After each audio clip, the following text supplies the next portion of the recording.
For Who, For What, we're welcomed by Brian Hart, PR extraordinaire, Philadelphia Sixers fan, overall great dude. Brian, thanks for joining us, but first we need to establish the rites of passage on For Who, For What. I'm going to need 3 answers from you right here, right now, all Sixers related.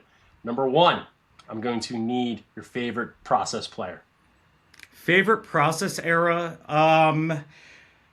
This was pre-process, but I've always been a big Lou Williams fan. The man turned into the best sixth man, in my opinion, of all time.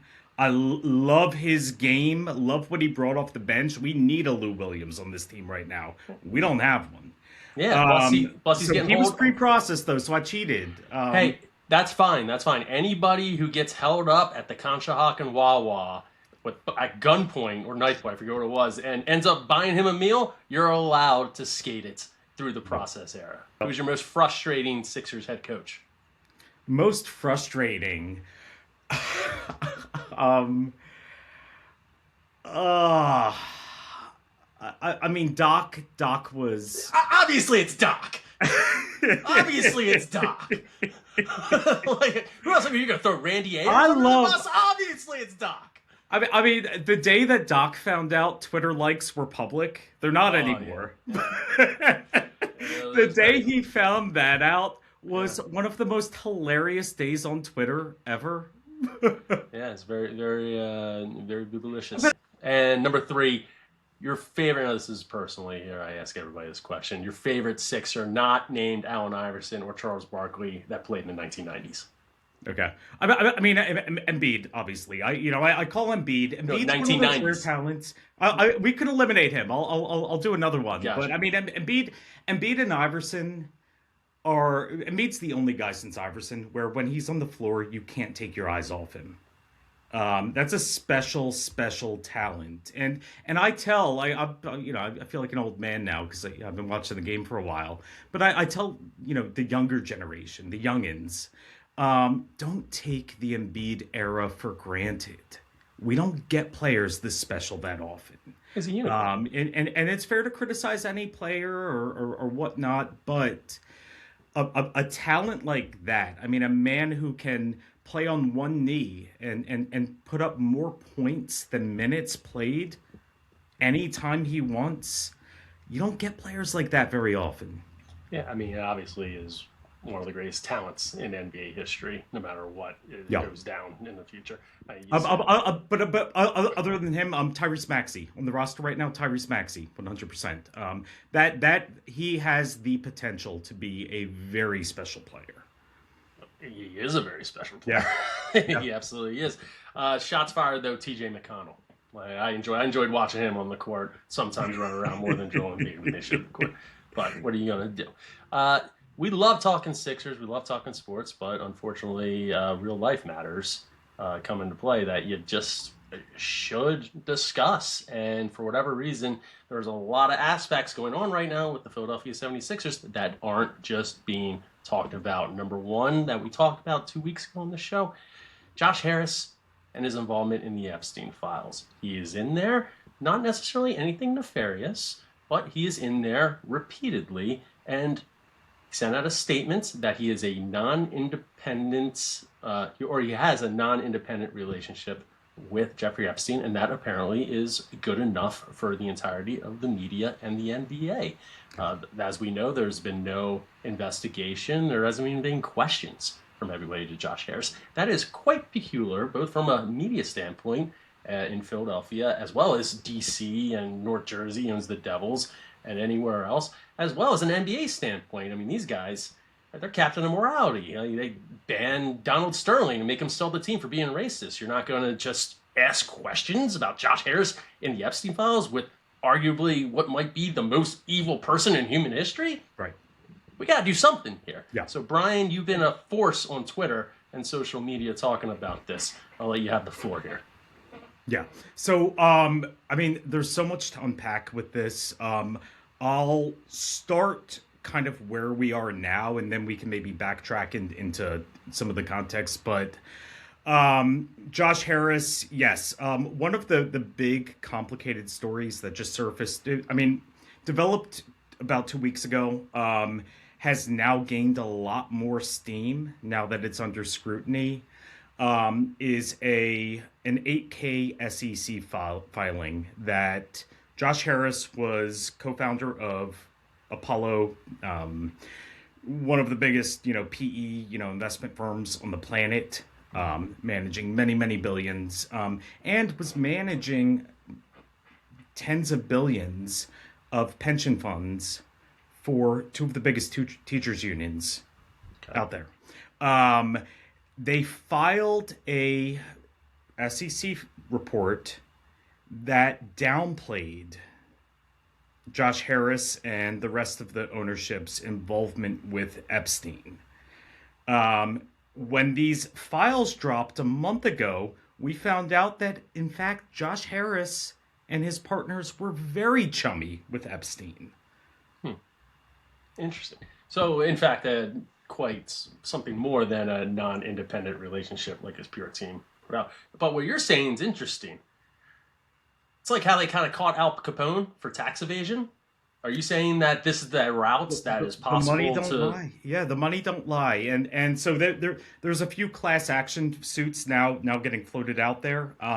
So there's going to be more to the story. I mean, we're in the early innings of this story, believe it or not. I mean, as long as this has been playing out, this thing's really heating up now. There's a few class action suits out there floating.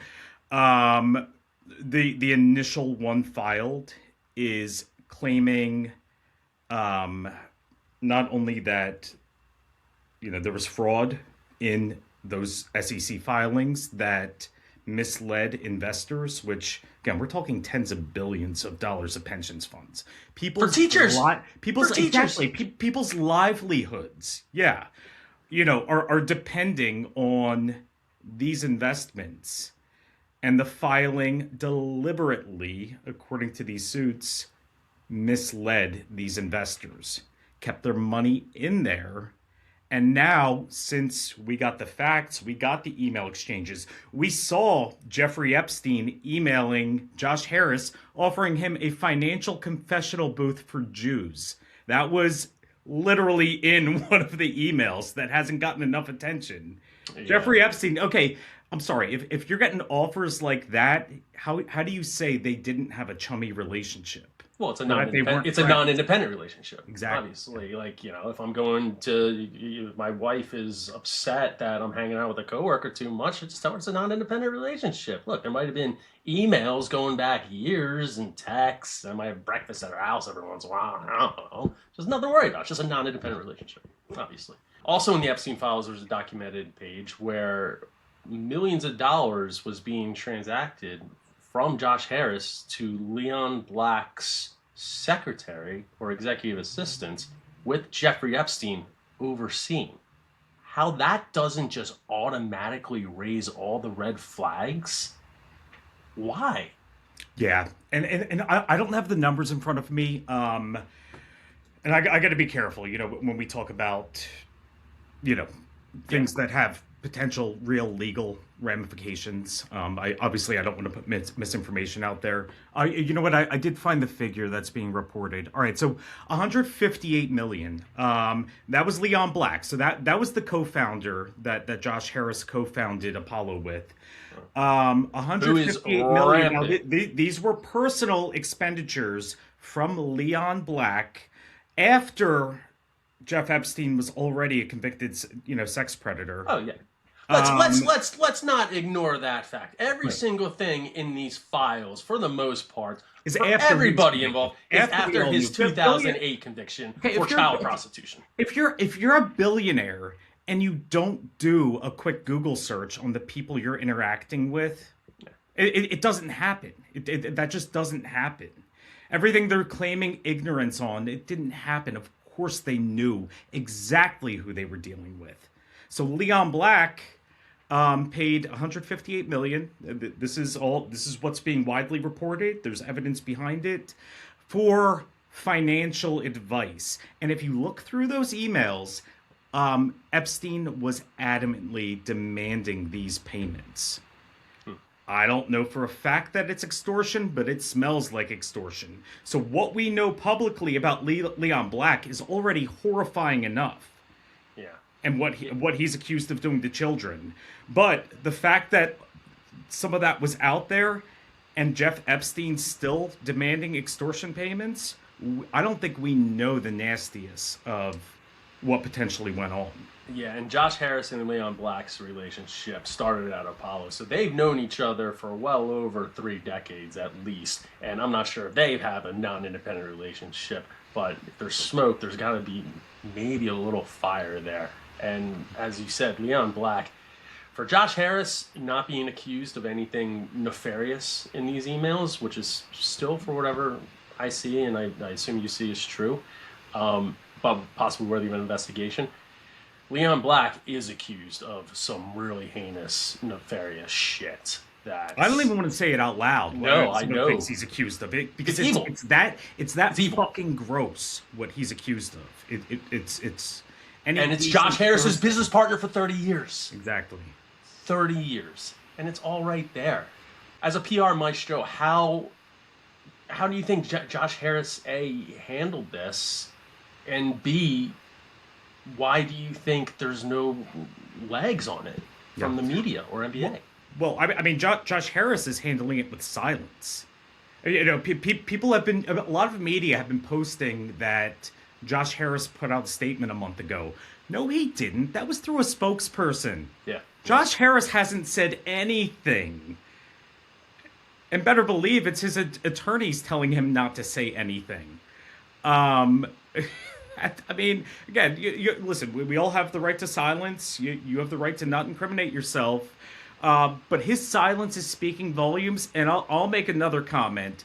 Adam Silver, Commissioner Adam Silver's silence on this is speaking volumes too. All right, and you alluded to that at the beginning of the conversation. Adam Silver, do you remember that Chris Rock comedy special after he got slapped by Will Smith and he talked about selective outrage? Mm-hmm. Adam Silver is guilty of selective outrage. His silence when it comes to this tells you a lot about what you need to know about that man, and I hope he changes course. I hope he shows some stones. I hope somebody's got to show some stones on this. And that's one of my biggest issues with the NBA. I kind of looked up to the NBA because they had a high level of morality, whether you agreed with it or not. You talked about Donald Sterling, the Phoenix Suns owner, dropping N-bombs. They suspended him for a year. Whether you agree or not with Kyrie Irving's stance on everything in Palestine, they suspended him. That is exercising morality that they think is right. To not question, or maybe there's investigation behind the scenes, maybe there's not, but to be completely silent about it, I agree, it is very, very, very unacceptable. And I wanted to make a Sam Hinkie joke there, but it's too. I'll find a new slant because it's too much. It really is. It's too much. I don't want to talk. I want to talk sports because sports is supposed to be a distraction from real life. But when real life becomes so distorted that you can't distract yourself from it with shit like this, and it's being ignored, it's insane. It's truly insane. Yep. No, I agree. Well, and I mean, one of the things that woke a lot of us up to this owner and some of the issues with the team. I'm trying to pivot a little bit into basketball, so it's not just a legal, financial wonky conversation. But Joel Embiid, a week before the trade deadline, talked to the media and said, "I hope we don't duck the, what's it called, the excise tax or the." What's it called? Luxury tax. Yeah. He was like, Joel Embiid basically called out the owner and said, "I hope we don't duck it." And what did we do? Of course we ducked it. Ducked it by trading away one of the most likable players on the team. Yeah, that's how you wake Philly up, baby. And it was a team with all the momentum. We were going into the deadline. We were on a 5-game win streak. Mm-hmm. We had Tyrese Maxey playing at all NBA level. Joel Embiid turning back the clock and looking like his old self, playing his heart out. Rookie of the Year candidate and VJ. We had all the vibes and all the momentum going until that trade deadline. Well, I think it's pretty... and just the greedy, whatever you want to call it, decision that this owner made. I put some pressure on Morey. I don't totally blame Morey, because I don't think that was Morey's decision, but him catering to ownership pressures like that and not standing up. If a general manager or, president, general managers ever going to take a stand, that was the time. We had all the momentum, not to mention the East is wide open this year. All right? I mean, we have the best path to the finals this year. Few superstars, Jason Tatum, not playing this year. People forget about him. Boston's still scary good without Jason Tatum. They're getting him back next year. If we were ever going to make a push and go all in, it was this year. And of course, we mulliganed, or whatever you want to call it. Well, I mean, it's very, very, very obvious that Josh Harris doesn't give a dick about Philadelphia or Philadelphia sports team that he owns. It's very clear. Since 2011, that's been extraordinarily clear. You saw it even with behind-the-scenes stuff when during COVID, he wasn't going to pay the workers. And you know who stepped in? Joel Embiid. Yeah, and I'm not trying to get Embiid in trouble with the owner, but I mean, Embiid's been the one player who's put pressure on that owner. We don't have coaches who ever put pressure on him. We don't have GMs who ever put pressure on him. Embiid's the one Philly personality who actually has the courage to call him out sometimes. Say this allegation for the SEC goes through and files. What kind of timeline are we talking about here? Are we talking about something gets discussed next week, or is this like 5 years down the line? Yeah, so there's two dynamics right now, and they're both going on simultaneously, and there could be other dynamics coming on. So you've got the lawsuits that are being filed. These are class action lawsuits, on behalf of the investors who lost money. But you've also got these two massive unions who wrote a letter to the SEC 2 weeks ago demanding an investigation because they believe they were lied to, which put all their investors at risk. And yes, since the Epstein documents have dropped and we saw that there's evidence that Apollo's, executives were not transparent whatsoever and potentially defrauded these investors by lying on an SEC document they filed. It's a big deal. So the SEC investigation, and I don't have any information that the SEC investigation's going on right now.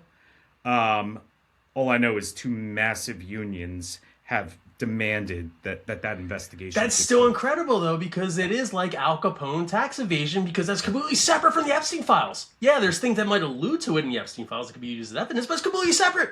Yeah.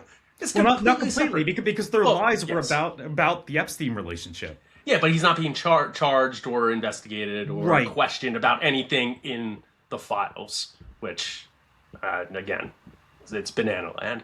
And I mean, everything I'm reading, I mean, there's still millions of files that have not been publicly released yet. I mean, again, we've seen some jaw-dropping ones, especially. It's crazy how Apollo is wrapped up into all of this. I'd be shocked if those executives are not called on to testify in front of Congress at some point. Oh, they're that wrapped up into this story. Epstein files aside, say the class action lawsuits go through and this this quite possible fraudulent activity against teachers' unions gets legs. Do you think that's enough to sell the team? I don't know. I don't know. If I'm doing PR for Josh Harris, which I would never do. But give it. What would you say? If I was, I would tell him to get a popular minority owner ASAP and give up any managing role whatsoever. Be a passive owner, get somebody popular, get somebody like Kevin Hart or Rob Mack and Ryan Reynolds. You know, get somebody. Dawn Staley has publicly said she has ownership aspirations. That would be awesome. Okay, there are a lot of choices. Again, I don't want to give PR advice to that man, but if he's going to survive this, that's probably the first move. Is getting a minority owner, just becoming passive owner with the Sixers. You know, Commanders fans can do their thing, and you know his soccer team. Everybody else can do their own thing. But in Philadelphia, if he wants to tone down the heat, that's probably the best move to start with. And he's going to need a lot of other moves, but that would neutralize some of the heat for sure.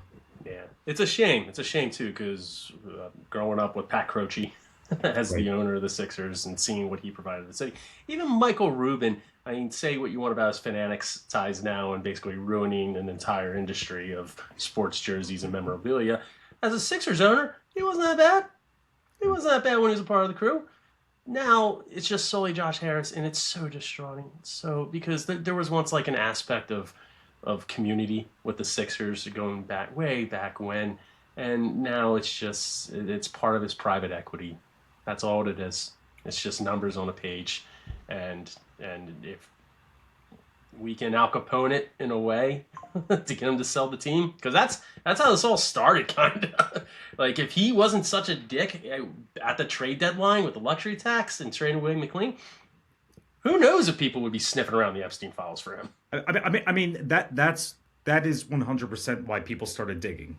It's not excusing. Like, this isn't about Jared McCain anymore. This is way deeper than Jared McCain. But yeah, he pissed off fans, and if you remember the Colangelo stuff, everything. When you piss off fans, we start digging.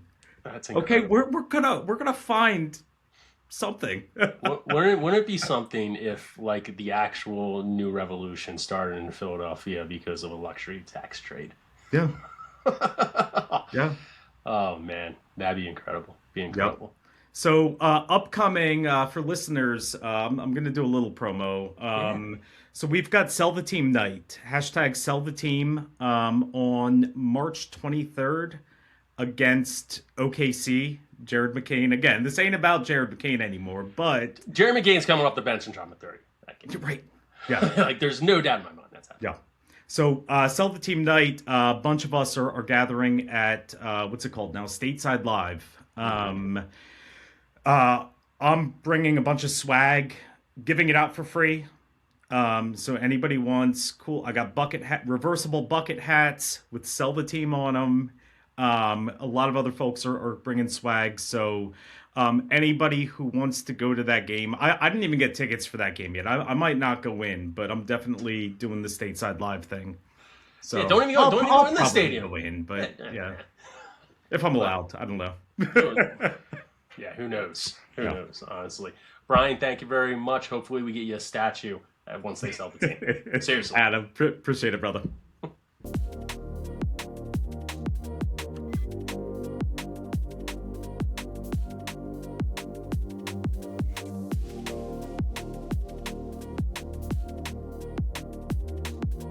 And here we have Jim Carrey, hot on the internet streets this week, going viral all over the place for not being Jim Carrey, allegedly. He accepted an award at a French awards show and showed up looking, I don't know, a little off, I guess.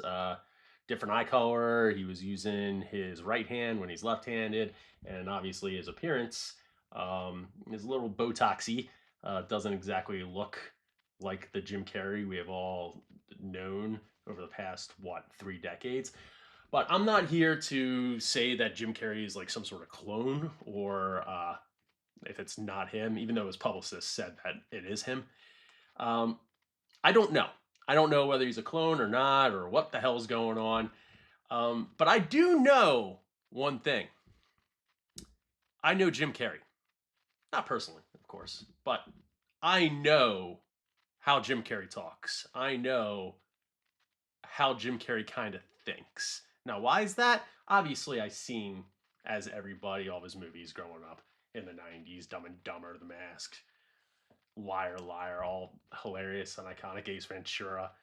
Then we go on to his arc of becoming a serious actor and The Truman Show, Man on the Moon, phenomenal movies, Eternal Sunshine of the Spotless Mind, all iconic roles, all iconic movies. However, Brian,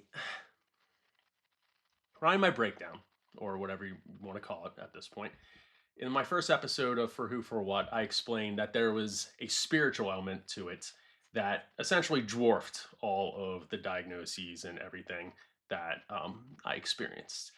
Some call it a spiritual awakening, and I could not eloquate exactly how I experienced what I experienced without sounding absolutely batshit crazy in episode 1. And thankfully, the stars align where Jim Carrey, clone Jim Carrey, or whatever you want to call him now, has given me the opportunity to express sort of what I went through Jim Carrey's own words, because Jim Carrey also went through a spiritual awakening that completely changed his life, and if anything, completely shifted his paradigm. He never looked at the world the same, and it's proven in the way he talks, the way he walks, the way he acts himself, the movie roles he takes and took. And I don't take it from me. We'll just watch the clips of over the past 2 decades and to see if you can tell what the real Jim Carrey is like. I don't think we can afford to assume that the people who are charged with our public health any longer have our best interests at heart all the time. Parents have to make their own decisions. Why would a doctor not want to know more about something that could save a life or prevent a disease? I don't understand. The AAP is financed by the drug companies. Medical schools are financed by the drug companies. This is a huge business. Vaccines are the largest growing division of the pharmaceutical industry. $13 billion. They control medical schools. I mean, these doctors are not learning about prevention or vitamins or diets. What we're asking is for them to take a loss for the good of our children. That's a tough sell in a boardroom. All right, that was Jim Carrey in 2008, 2009 on Larry King Live, talking with Jenny McCarthy about essentially anti-vaccine topics and the state of America's medical system, specifically vaccines, in 2008, 2009.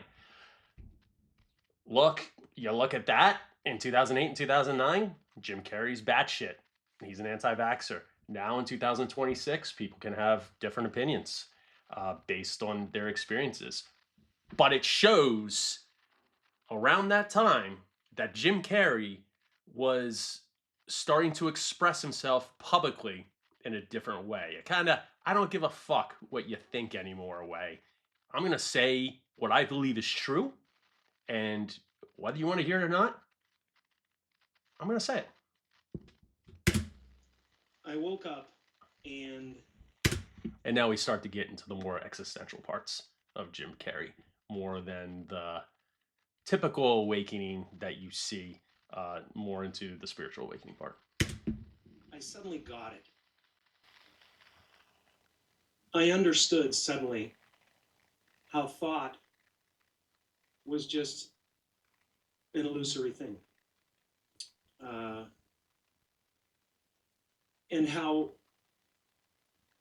thought is responsible for, if not all, most of the suffering we experience.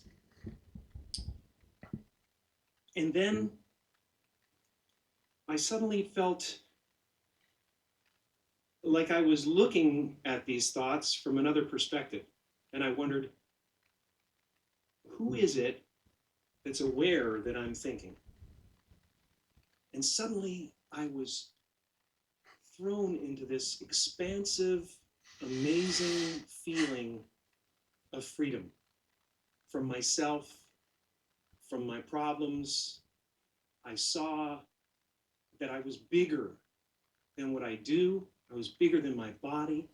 I was everything and everyone. I was no longer a fragment of the universe. I was the universe. And ever since that day, I've been trying to get back there.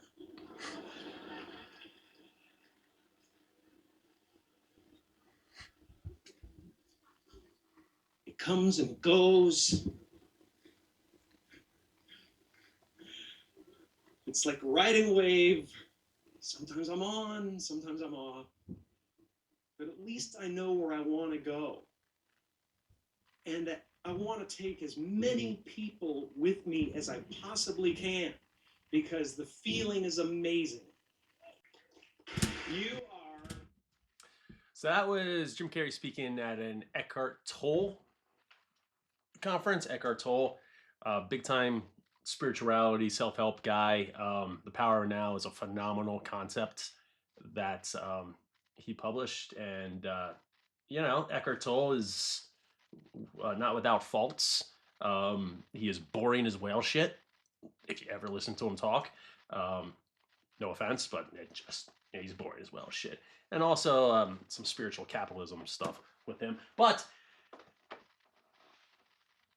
Jim Carrey, at that point, had a profound experience which shifted his paradigm. There's no doubt about that. I resonate with that with him big time. And after you have something like that happen, you cannot ignore it, unsee it, or really stop thinking about it. At least in my case. But it's pretty obvious in Jim Carrey's case, too, that whatever he experienced, whether you believe it's true or not, it was real to him, and he feels the need to express himself in order to help others. That was 2009. This is 2014, I believe, where he is giving a college campus. Something I remember blogging, by the way. Commencement speech. Vanguard of knowledge and consciousness. A new wave in a vast ocean of possibilities. Now, fear is going to be a player in your life. But you get to decide how much. You can spend your whole life imagining ghosts, worrying about the pathway to the future, but all there will ever be is what's happening here.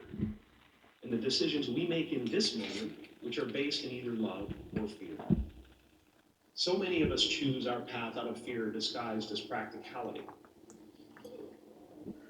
What we really want seems impossibly out of reach and ridiculous to expect, so we never dare to ask the universe for it. I'm saying, I'm the proof that you can ask the universe for it. Please. This painting is big for a reason. It's called high visibility.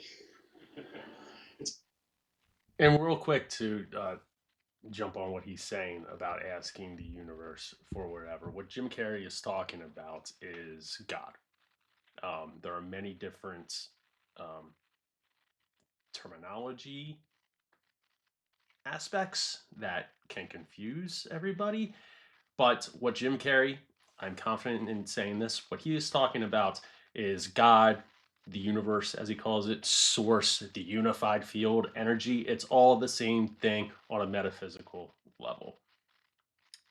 I'm confident in thinking that Jim Carrey believes that. About picking up the light and daring to be seen. Here's the tricky part. Everyone is attracted to the light. The party host up at the top, who thinks unconsciousness is bliss and is always offering to drink from the bottles that empty you. Misery below her. Despises the light, can't stand when you're doing well. Wishes you nothing but the worst. The Queen of Diamonds, under him, needs a king to build her house of cards. And the hollow one down bottom there will cling to your leg and say, please don't leave me behind, for I have abandoned myself. Even those who are closest to you, most in love with you, The people you love most in the world will find clarity confronting at times.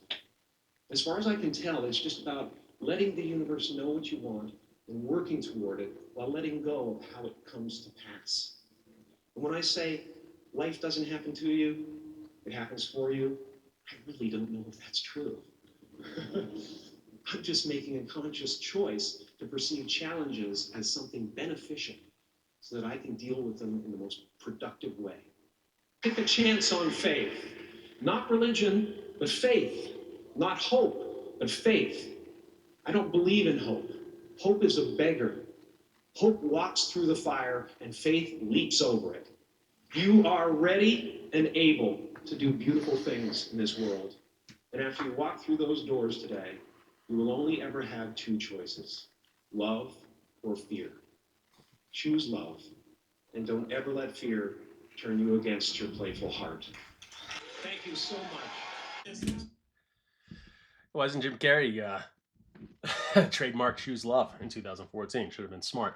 A lot of the concepts he's talking about are believing that he is, or what I assume he believes, is that he is not a body with a soul. He is a soul with a body. And if you just allow the experience that you're having to play out without worrying about the outcome, your soul, higher self, God, the universe, source, the unified field, wherever you want to call it, knows fucking more than you.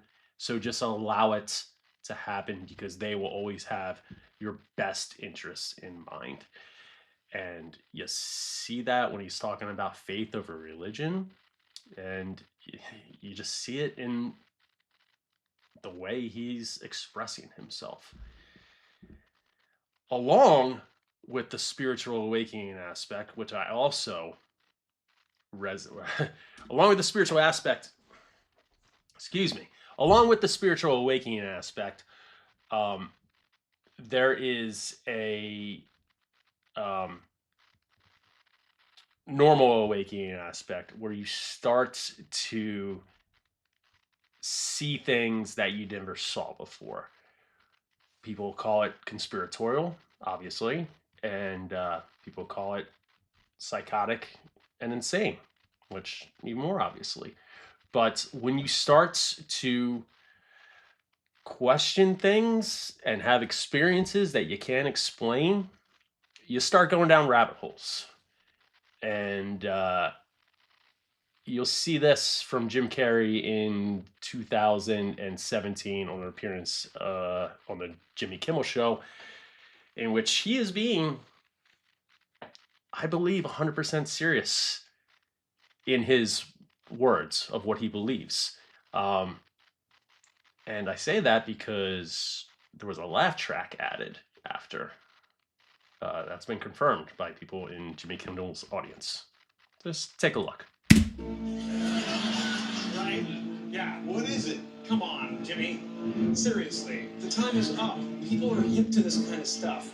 I'm here tonight to blow the lid off it, to be the whistleblower. I'm sick and tired of the secrets and the lies.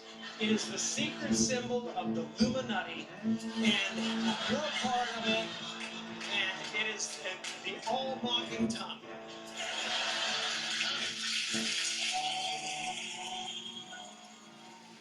It's the symbol of the all-mocking tongue. I'm sick of it. I want everybody to be in on the joke, man. You know what I mean? For years now, talk show hosts, people on television, people in sitcoms have been hired by the government to throw you off the track, to distract you, to make you laugh and stuff like that, make you happy and docile, so you don't know what's really going on. You know, they get out there in the woods in a circle, naked, and they decide these things, and you know, and look at him trying. It's hilarious. Whether you believe that or not, I believe that Jim Carrey believes he is trying to blow the lid off stuff there. That's just my perspective of it.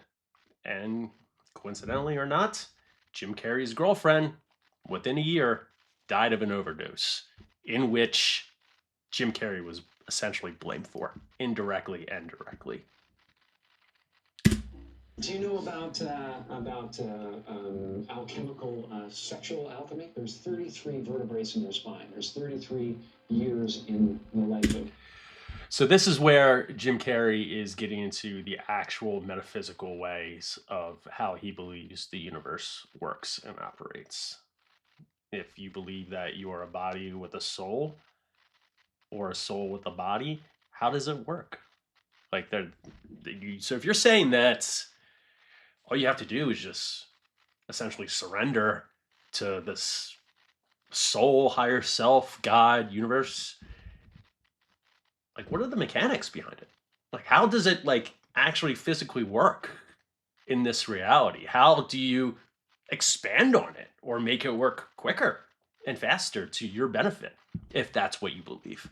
Jim Carrey here is explaining what he thinks is an aspect of that process. So this substance comes from your medulla, makes the trip down your spine to your sacrum, which is Christ coming down into human form. Yeah. And if you don't squander that essence, that sexual essence, it ascends again and goes back up to heaven, which is your thing. It's also the story of Santa Claus. Why he comes down the chimney is because this juice or this whatever substance actually passes what's called the claustrum, which is where they got Santa Claus. So it goes down the chimney and back up the chimney. Wild. Again, whether you believe it or not, that's not for me to say. We're talking about what Jim Carrey is talking about and who he is over the past 2 decades. Like, he's doing this stuff in public constantly. The way he talks, the eloquency of which he talks about, how he believes what he is talking about, the education that he has received, that he is passing forward. He is talking about all this in public. This is what Jim Carrey is. This is who he is. And there's more. In the morning, and we open our eyes and the show begins, and it's a thriller for some people. And you can't help but get caught up in it. And it's important a couple of times during the day to stop and go, wait, this is just as real as those thoughts. I am bigger than these thoughts. I am bigger than this body. They talk about omnipresence in church, and nobody really thinks about what that means. What it means is every cell of your body is God. Everything is God. Everything is divine. So when you do good things, when you decide to transcend the negativity and attempt to do something positive for you, for your family, you are the heart of God. You are the eyes of God. When you speak from that place, you are God's voice. And when you make a loaf of bread in this place, in this kitchen, that is a Eucharist. You're blessing people with your work.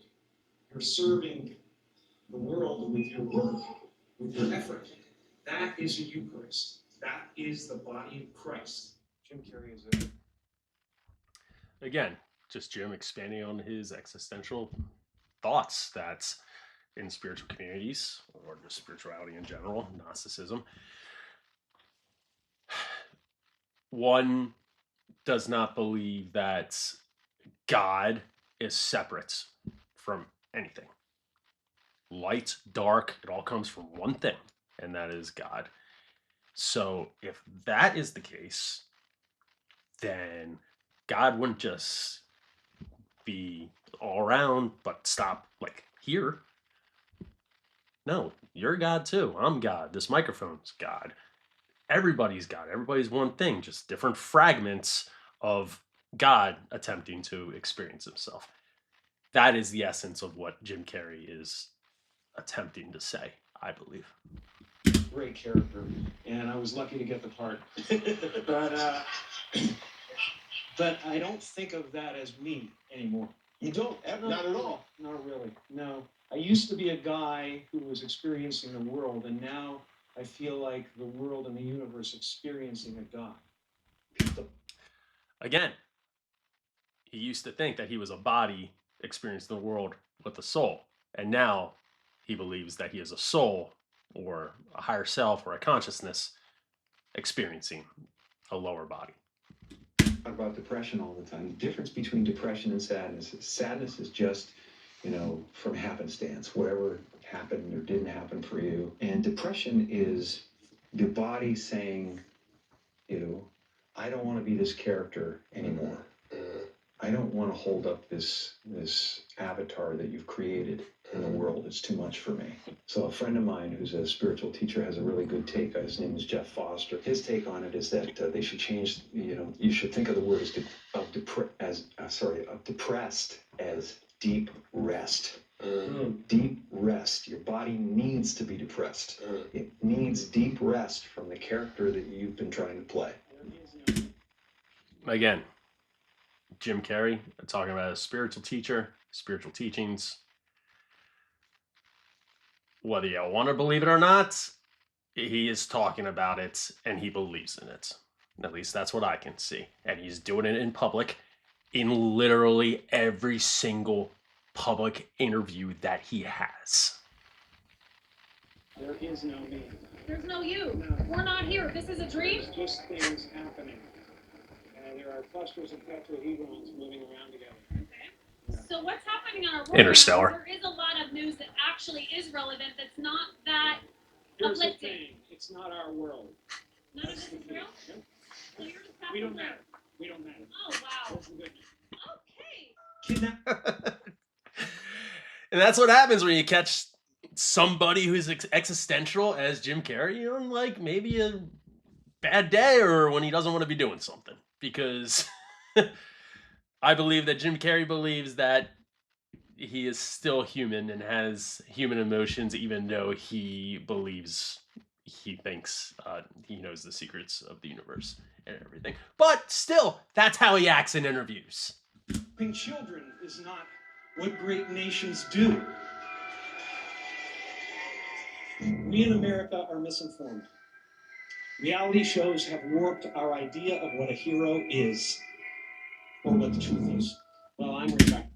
That was from an awards show in 2018. Jim Carrey was just at an awards show in 2026 now, doing it all in French and not saying stuff like that, which is okay. Just an observation. It's from 2022. It depends. It depends if the angels bring some sort of script that's written in gold ink that says to me that it's going to be really important for people to see. I might continue down the road, but I'm taking a break. And I really like my quiet life, and I really love putting paint on canvas, and I really love my spiritual life. And I feel like, and this is something you might never hear another celebrity say as long as time exists, I have enough. I've done enough. I am enough.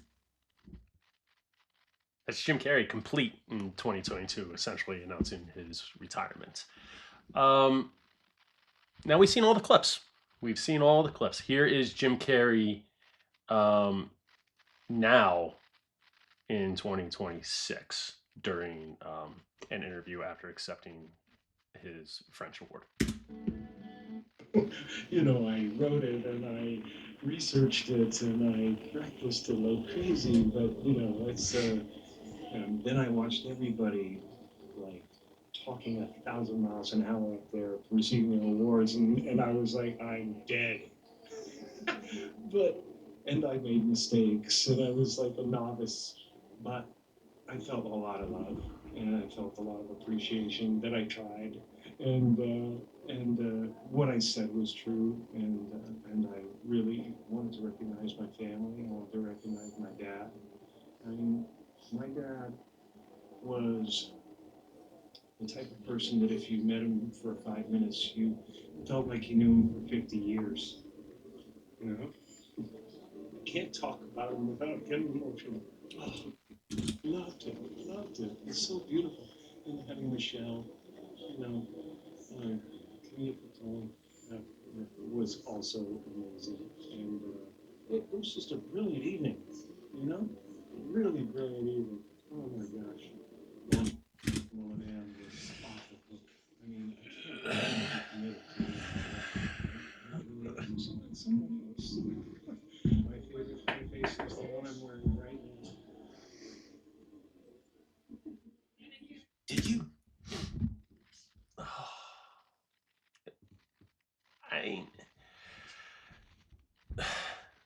What they do to my boy?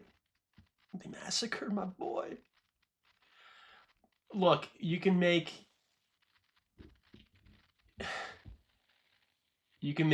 claims about his appearance, which is off. You can say he got Botox. You can say that 2 weeks before he was on a late night show, I believe it was Colbert, where he had short hair, and now all of a sudden he has long hair. You can say his eye color. You can say he was using his right hand instead of his left hand, which he is naturally. You can say all of that and whatever. That's fine. I'm still not going to say it's a clone based on all of that, or a clone or a different person, or not Jim Carrey, based on all of that and a 2-minute clip.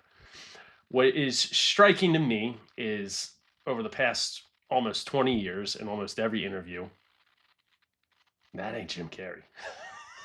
You've seen the clips. Don't worry about the appearance.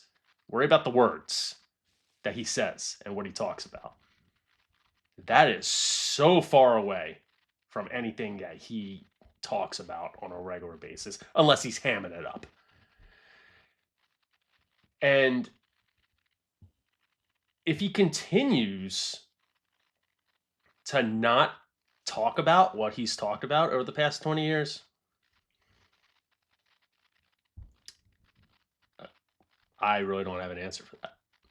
Because as somebody who has experienced similar things spiritually that Jim Carrey has experienced and can't get it out of his fucking head, because once you see things, you can't unsee them.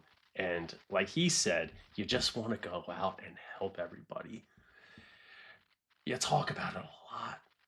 You really talk about it a lot. It never really leaves you.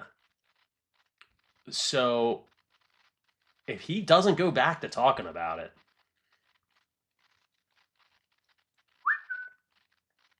it's a tough one, Chief. That's a tough one.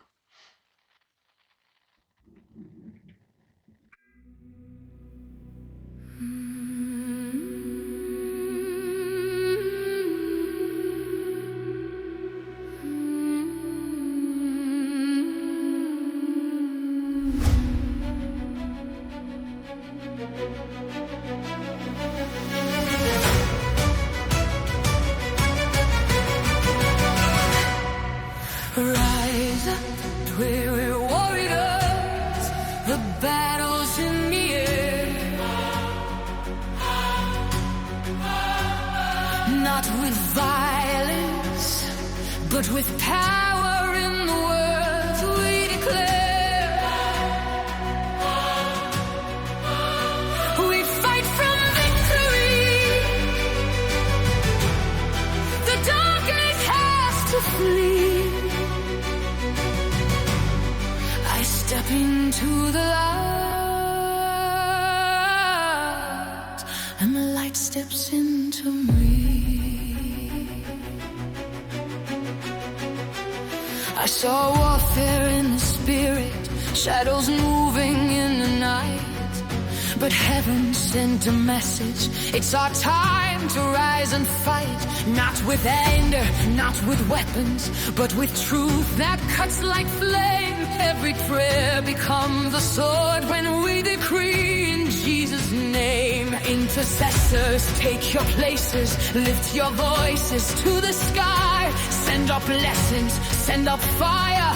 Let the sound shake every lie. Guard your families, guard your peace. Stand in power, stand in grace. When the darkness tries to press in, we confront it face to face. Rise up, brave warriors. The battle's in the air. Not with violence, not with power in the words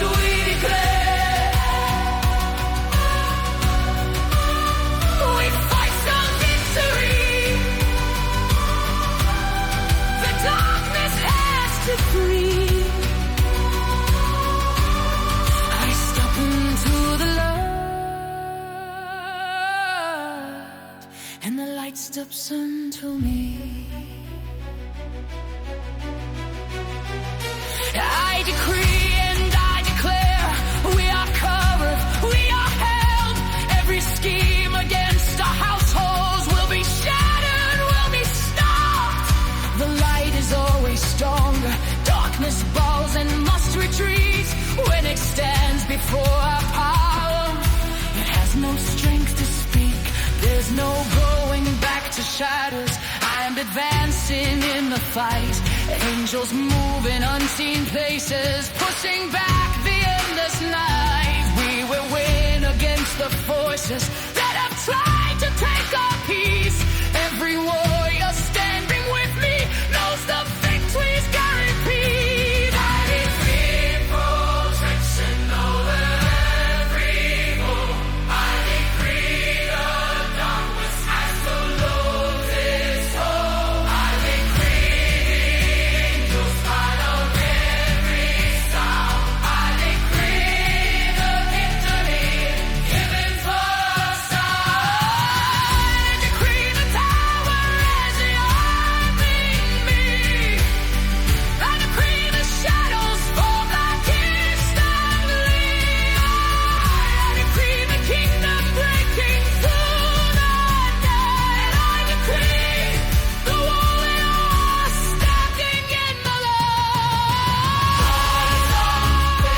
Warriors, the battle's in the air. Not with violence, but with power in the wars we begun. We fight from victory. The darkness has to flee. I step into the light, and the light steps into me. The darkness throws in fear when the warriors rise, declaring peace and protection. The darkness falls and has to